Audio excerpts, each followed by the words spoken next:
you know, all these game shows and all that kind of thing.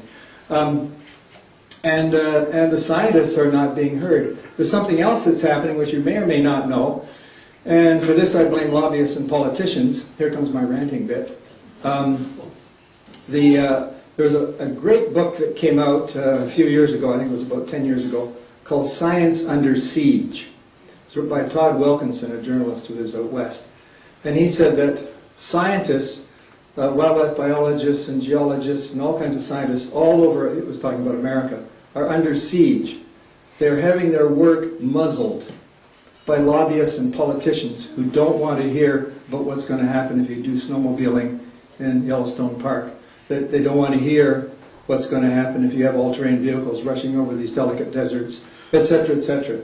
And they really do a lot of dirty tricks on these folks. They try to blackmail their wives, and they demote them, and they ruin their careers, and they cut their budgets. Scientists, especially in the recent climate, and I'm just a Canadian, so I don't want to get too political, even though this is the season, especially during recent years, but I won't say how many years, scientists have been really muzzled and slaughtered working for Interior and all kinds of things, and you all know this.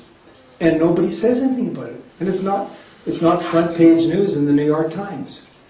That's putting our heads in the sand. We have to listen to these people. They're smart people. And it's happening in Canada too. It's happening at the federal level. It's happening in British Columbia. It's happening in Ontario. A lot of my friends who are scientists are having their programs muzzled. That is not paying attention. We have to pay attention. And I hope there's a new wave coming in, and don't want to use the word change, do I? Then I'm getting political, but I hope these things change. And scientists can once again be heard, and people will listen to them, and it will be a popular thing to hear what is actually going on, because that is an important part of paying attention. Now the other part, I have to describe another painting which some of you might have seen if you've seen one of my books, and I get all mixed up with my books. I can't remember the exact title of which it was, but it was, well, it might have been art. You don't care anyway. Anyway, the painting is, I call it the drift net, and it's I think it might be the most important painting I've ever done, and it's about it's around 3 feet square. It's an underwater scene, which I don't usually do, and there is a Pacific white-sided dolphin and a Laysan albatross caught in a drift net, and of course they're dead. They are air breathers and they're drowned, and they've been caught by this byproduct of industrial fishing, which is called bycatch. And bycatch basically means wildlife that's been murdered and dumped overboard as garbage in the sea. If you want to see the way the world is going, take a look at the underwater part of the world. That is really, really serious business. And pay attention to people like Carl Safina and so on have written incredible books on what's happening under the surface, where we can't see it, but we still have to be paying attention to what's going on. At any rate, that's called bycatch. 1 million birds die this way every year, and 1 million mammals, whales, dolphins, and that sort of thing, are killed this way every year and dumped overboard as garbage. I don't know if you know the ratio of shrimp. We didn't have shrimp for dinner tonight, but if we had commercially caught shrimp, I think it's 1 in 7. 1 kilo of shrimp results in 7 kilos of bycatch. Stuff that's turned into garbage and dumped overboard, if you buy the regular commercial caught shrimp. Okay, is this necessary? No, this is my point. It's not necessary. I spoke to a Nova Scotia shrimp fisherman a few years ago and said, "What's your bycatch ratio?" And he said, "It's 0. I said, "How can that be?"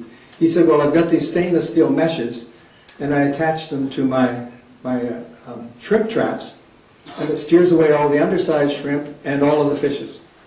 And I just catch 100% commercial shrimp, so I have no bycatch." But the problem is it costs $5,000 a month to refurbish the stainless steel. So I have 2 rhetorical questions. One is, if every shrimp fisherman did this, would it raise the price of shrimp? Well, of course, $5,000 extra for every shrimp fisherman, for every trap, would raise the price of shrimp. My second question, with all due, I'm going to say humbleness, ironically, arrogance, is I suggest the most important question facing the planet. And you probably, maybe have never thought of this question before, but my question is it worth it? Is it worth it to spend a few more pennies on our shrimp? To spend a few more pennies on our meat? Spend a few more pennies on all of our agricultural products? How about our energy? Well, we're doing it already, whether we like it or not. Everything. If we spend a bit more on it, we would have a better world for our grandchildren. Woody Allen was asked to define nature one time. He said, nature is basically one big restaurant, which it basically is. I heard someone else say, there's only one question facing nature, and the question facing nature is, when's lunch? Yeah. You stop to think about it. That's what all of nature's thinking about, when's lunch? Well, what Woody Allen did not say is, there's a free lunch. There is no free lunch. There is no free lunch. And you can either pay for it now, or you can pay later. But if you pay later, it's going to cost you more. It always does. I can't resist this week. It's not really good news, but saying, if we paid more attention and paid a little bit more during the Wall Street recent history, would we be paying? What do you think of that? If you pay later, it's going to cost you more. Am I right? A little bit more, like maybe $1 trillion more. And you can name it. I remember John Glenn was asked when he was getting ready to go off into orbit. He was the first. I don't know if he went into orbit. Anyway, he went off in the atmosphere in a rocket and came back down again. And he was asked, what were your thoughts seconds before liftoff? He said, my thoughts seconds before liftoff were, every job in this project went to the lowest bidder.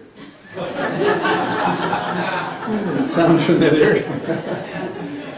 Well, that's what we seem to be doing in this day and age. We seem to be saying, well, we don't want to pay now.